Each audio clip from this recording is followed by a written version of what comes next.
भगवते वासुदेवाय नमः। कार्तिक महात्म्य वर्णित 18वां अध्याय।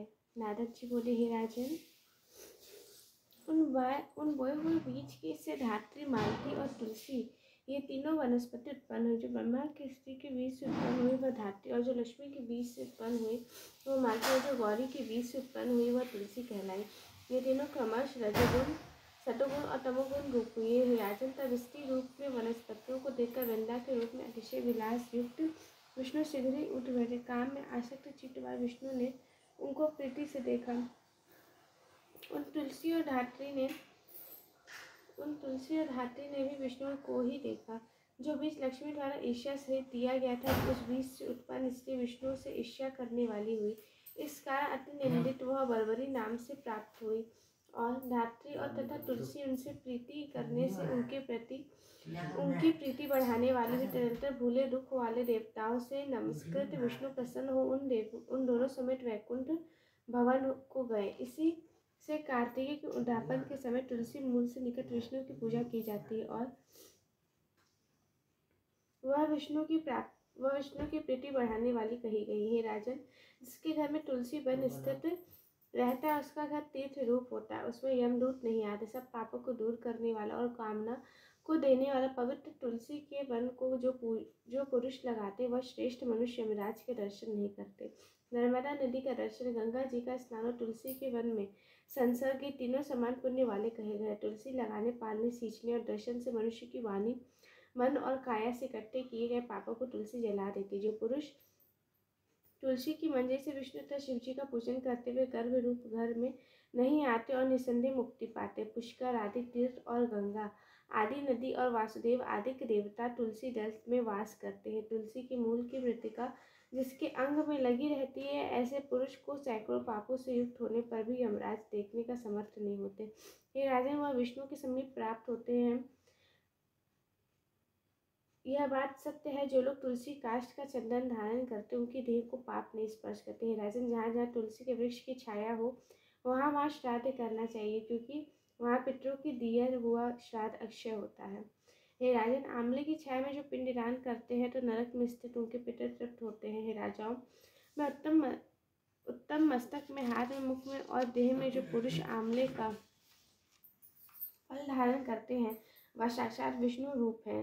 आंवले का फल तुलसी और द्वारका की मृतिका, ये जिसकी देह में नित्य स्थित रहती है वह पुरुष जीवन मुक्त कहा जाता है। आंवले के फल और तुलसी के दलों से मिले हुए जल से जो मनुष्य स्नान करता है उसे गंगा स्नान का फल मिलता है। जो मनुष्य आंवले के पत्तों या फलों से देवताओं का पूजन करते हुए सुवर्ण, मणि और मोतियों के समूह से किए पूजन के फलों को प्राप्त होते। तीर्थ, मुनीश्वर और देवता कार्तिक में तुलसी राज के सूर्य होने के समय सदा धात्री के आश्रय में स्थित होते। जो मनुष्य द्वादशी और तुलसी दल तथा कार्तिक में धात्री फल का छेदन करते हैं वे अति निंदित नरक को प्राप्त करते। जो कार्तिक के महीने में आंवले के वृक्ष के नीचे विष्णु का पूजन करते हैं उनको सब क्षेत्रों में विष्णु के पूजन का फल प्राप्त होता है। धात्री और तुलसी के महात्मा को विष्णु भगवान की महिमा के समान चतुर्मुख ब्रह्म भी कहने में समर्थ नहीं है। धात्री और तुलसी की उत्पत्ति के कारण को जो मनुष्य भक्ति से सुनते हैं वह पाप रहित हो अपने पुरुषों समेत उत्तम विमानों में बैठकर स्वर्ग हो जाते हैं। इस प्रकार कार्तिक महात्म्य 18वां अध्याय संपूर्ण। भगवते वासुदेवाय नमः। 19वां अध्याय। पृथु बोले, हे महाराज, आपने इतिहास सहित अति आश्चर्य करने वाले तुलसी का महात्मा और व्रत का वर्णन किया, सो मैंने भली भांति श्रवण किया। कार्तिक व्रत करने वाले पुरुष का फल आपने कहा, अब फिर महात्मा कहिए, और यह व्रत पहले किसने और कैसे किया सो सब वर्णन कीजिए। नारद जी बोले, साहचर पर्वत पर करवीरपुर नामक नगर में धर्मदत्त नाम से प्रसिद्ध एक ब्राह्मण रहता था। वह सदा विष्णु जी का व्रत करने वाला, निरंतर विष्णु पूजा में तत्पर, द्वादशाक्षर मंत्र के जप में निष्ठान तथा अभयगतों का सेवक था। एक समय वह कार्तिक महीने के पहर भर रात्रि रहते हरि जागरण के निमित्त हरि मंदिर को गया। हरि के पूजन की सामग्री लेकर वह ब्राह्मण जा ही रहा था। इसी समय भयंकर रूप वाली टेढ़ी डालों चलायमान जीभ, भीतर को गड़े हुए लाल नट और नंगी तथा रूखे मांस तथा लंबे होठ एवं घड़घड़ाहट युक्त शब्दों एक राक्षसी को देखा। उसे देख वह भय से घबरा गया और उसके अंग कांपने लगे।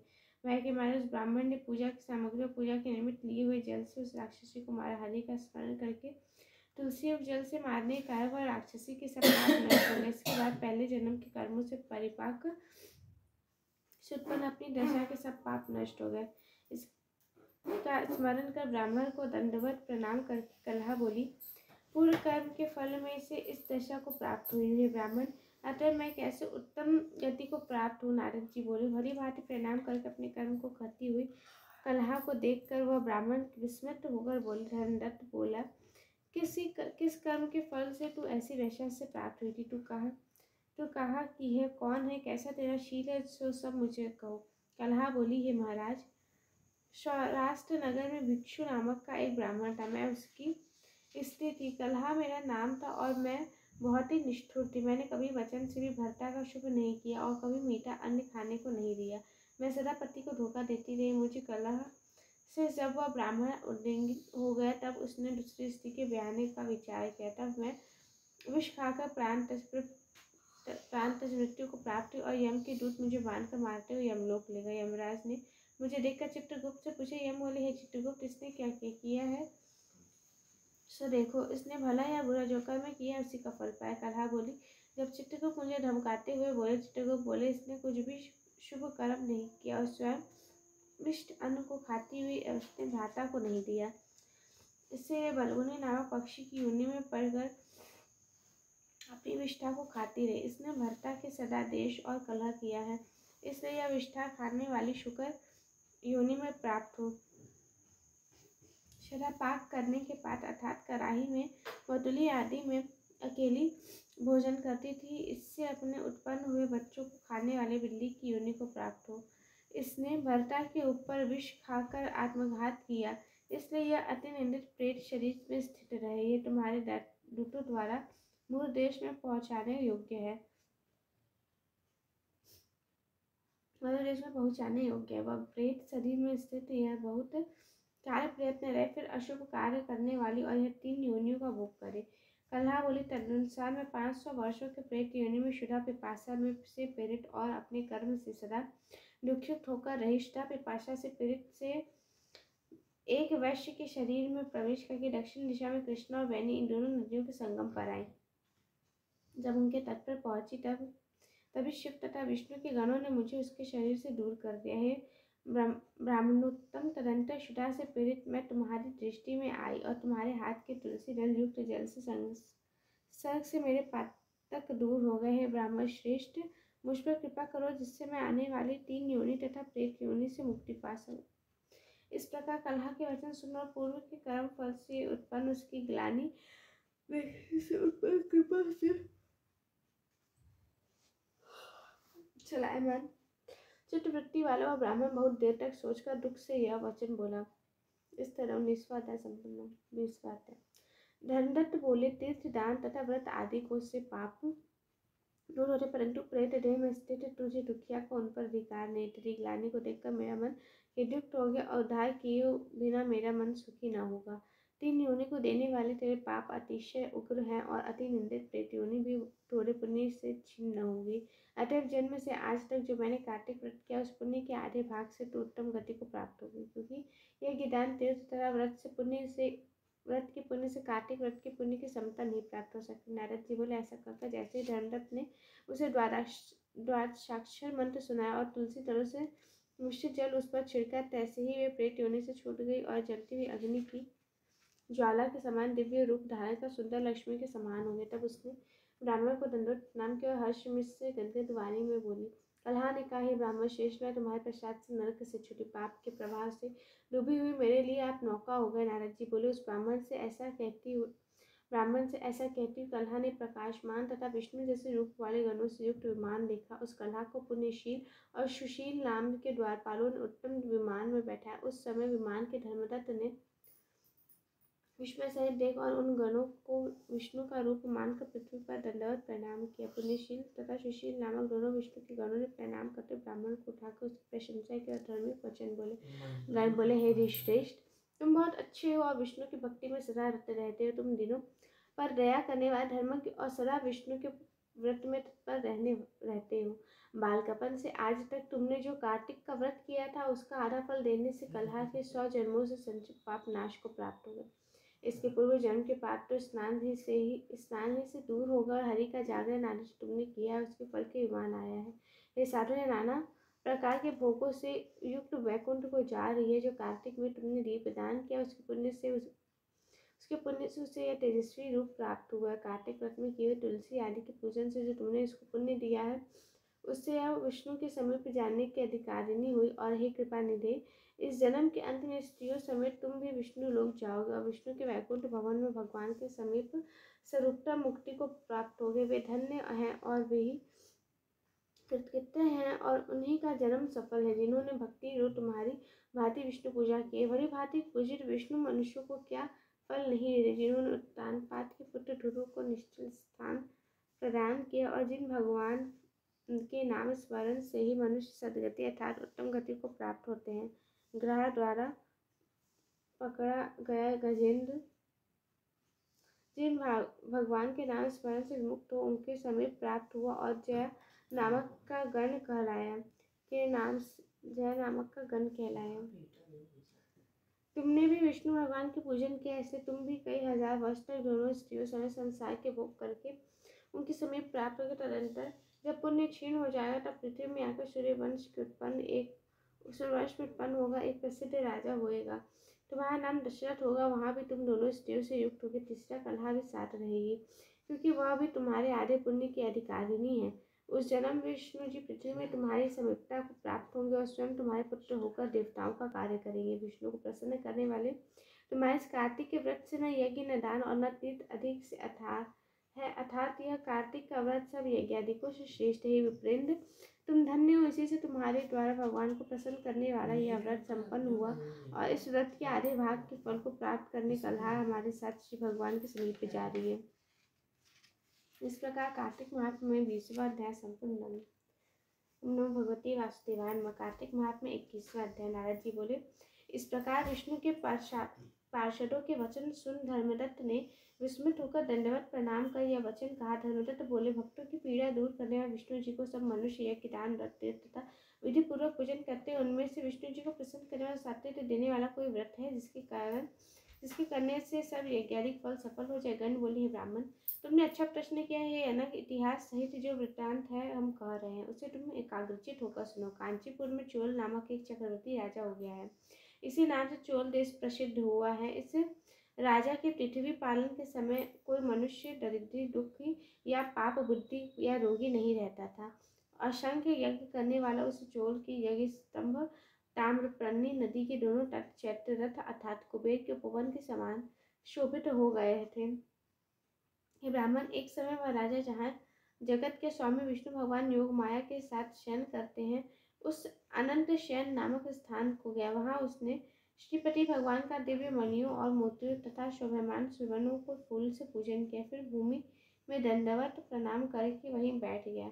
तब उसने देव के समीप आते हुए एक ब्राह्मण को देखा। वह देव पूजा के निमित्त हाथ में तुलसी और जल लिए थे और अपनी पूरी अर्थात कांचीपुरी का ही रहने वाला तथा विष्णुदास उसका नाम था। तब उस ब्रह्मा ऋषि ने वहां जाकर विष्णु सूक्त से स्नान कराया और तुलसी की मंजरी तथा तुलसी पत्र के भगवान का पूजन किया। उस ब्राह्मण की तुलसी पूजा से पहले की हुई अपनी रत्नों की पूजा ढकी देख राजा ने क्रोधित होकर कहा। चोल बोला, यह माणिक्य और सुवर्ण से की हुई मेरी पूजा को तुमने तुलसी दल से क्यों आच्छादित कर दिया, अर्थात क्यों तुमने ढक दिया? तो विष्णु की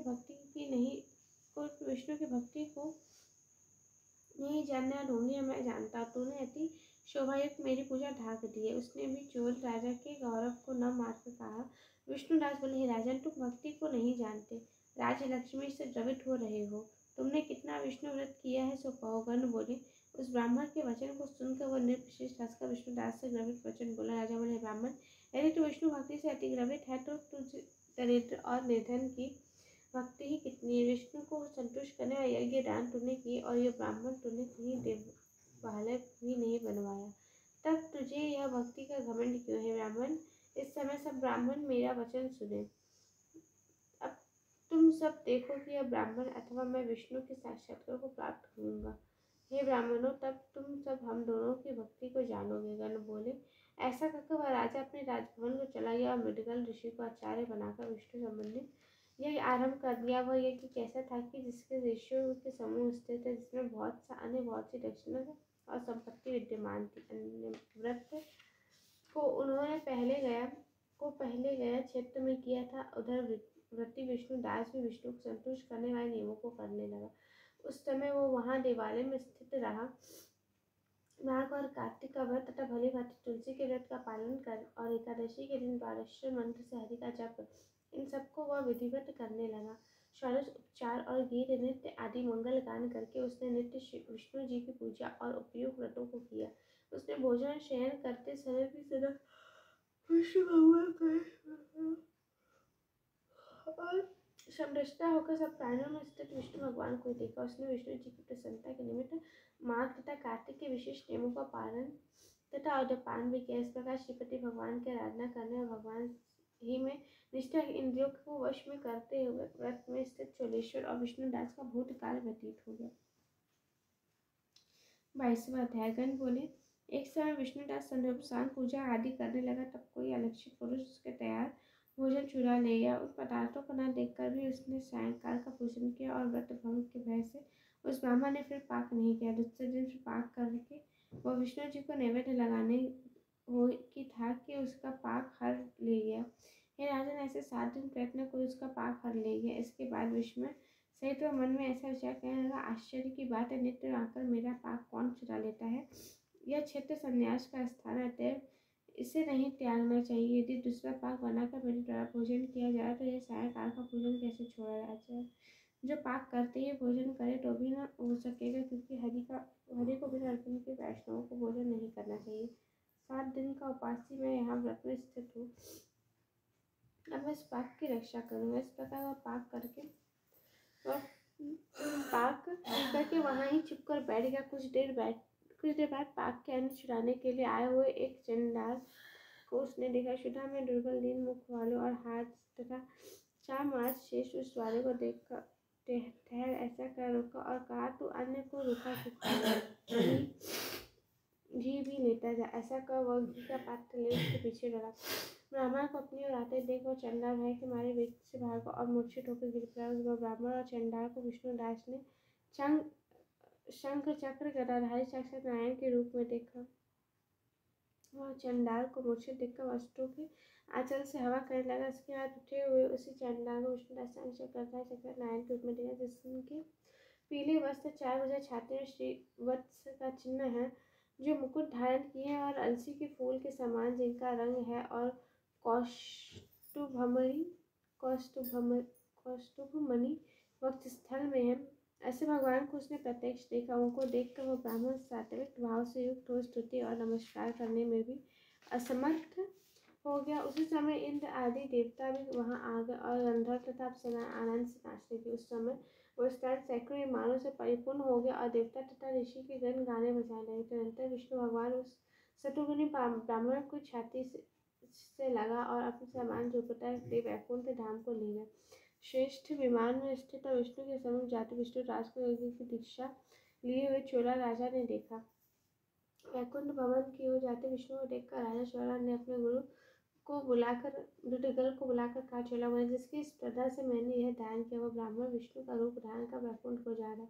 मैंने यज्ञ की दीक्षा लेकर वैष्णव क्षेत्र में अग्निहोत्र किया और दान आदि करके ब्राह्मणों की कामना पूर्ण की, परंतु अब तक विष्णु भगवान मेरे पर प्रसन्न नहीं हुए। और विष्णुदास की भक्ति से प्रसन्न होकर हरि ने उससे प्रकट होकर दर्शन दिया। इससे मालूम होता है कि दान और यज्ञ से विष्णु नहीं प्रसन्न होते, भक्ति ही उन विभु के दर्शन से मुख्य कारण, अर्थात भक्ति ही से वे प्रसन्न होते। गण बोले, ऐसा कहकर राजा ने अपने भांजे को राजगद्दी पर बैठा, क्योंकि बालकपन से भी वह यज्ञ की दीक्षा में रहा, इसलिए उस राजा को पुत्र नहीं हुआ था। इसी कारण उस देश में अब तक भांजे ही राज्य को अधिकारी होते आ रहे हैं। अनंतर चोर यज्ञ स्थान में जाकर अग्नि के आगे खड़ा होकर विष्णु की प्रार्थना करने लगा और कहा, हे विष्णु, मन, वाणी और शरीर के मुझे स्थिर भक्ति करने का सामर्थ्य दीजिए। ऐसा कहकर वह राजा सबको देखते देखते अग्निकुंड में कूद पड़ा। तब मृदकल ने क्रोध से अपनी शिक्षा उखाड़ डाली। तब से अब तक उनके गोत्र वाले शिखाहीन होते आ रहे हैं। उसी समय भक्त वत्सल भगवान कुंड की अग्नि से प्रकट हो चोल की छाती से लगा के श्रेष्ठ विमान में चढ़ गया। उसे हृदय में लगाकर नारायण ने अपनी स्वरूपता उसके तथा देवताओं के साथ देवेश भगवान वैकुंठ मंदिर को गए। भगवान ने विष्णुदास को पुण्यशील नामक और चोले राजा को सुशील नामक अपना द्वारपाल बना। इस प्रकार कार्तिक माह में 22 अध्याय संपूर्ण। ओम नमो भगवते वासुदेवाय।